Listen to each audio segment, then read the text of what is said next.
What do you think was a bigger factor? Well, both very, very important. The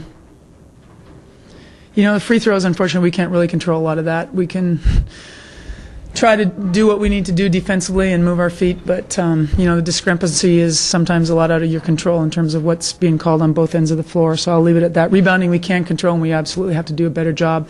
I think certainly, if I'm not mistaken, I know they had maybe 7 at halftime, so we did a better job defensively rebounding. But I think just looking at those 30 rebounds that they had, we had almost 14 more possessions than they did. We missed those layups in the second half that really could have taken away some of those defensive rebounds for them, given us a little bit of a breather offensively, because I thought we made some really nice reads, but we just didn't finish them, and then they went the other way in their transition game, and that hurt us. Think the missed layups for anxiety?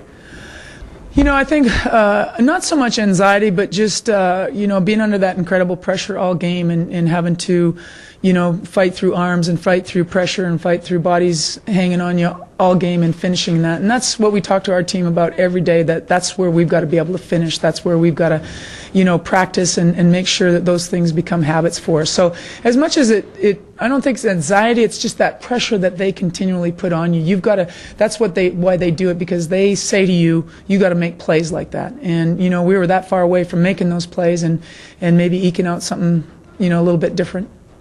You were ahead in the second half and obviously had your chances. Was this one a kind of really a coulda, woulda, shoulda game?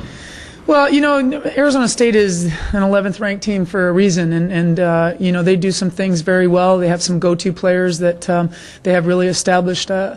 I think that, one of the things a coach always wants to be able to say after the game is that their players left everything that they had on the floor, and I think we had an opportunity to win. But, Arizona State does some things both at the offensive and defensive end that just keeps that pressure on. So I think it could have been closer, and I think we could have, maybe had a chance to get over the hump. And that's just those little things that come back to haunt you. So I feel that we were competitive with them, and given different situations in terms of layups made and a few free throw calls the other way, who knows. Relatively low scoring at halftime. You had no fast break points in the game. You feel like tempo-wise you did. Yeah, I thought the game got away from us a little bit in the second half with that tempo.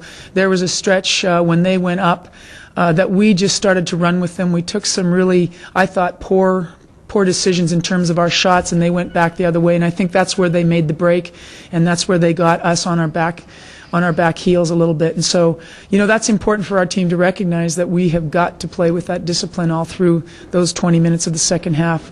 Considering we don't have as long as a bench as they do, we've got to be more efficient. A little bit, yeah. I think that we tried to up-tempo in about 2 or 3 minutes there, where we really need to reel it in and make them play defensively and maybe get to the free throw line a little bit more. You talked about getting over the hump, and Tamika talked about it as well.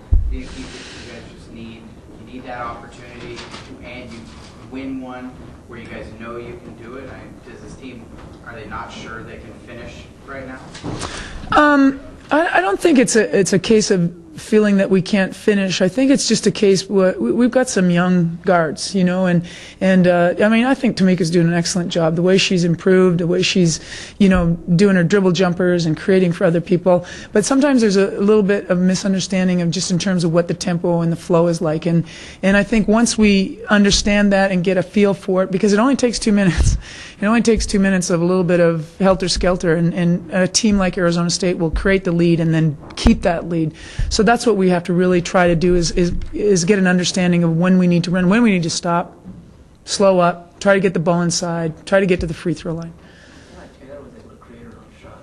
Taylor did an excellent job. That young lady is really, I think, befuddling a lot of scouting reports, because she's known as a shooter, and yet she's taken the ball to the hoop.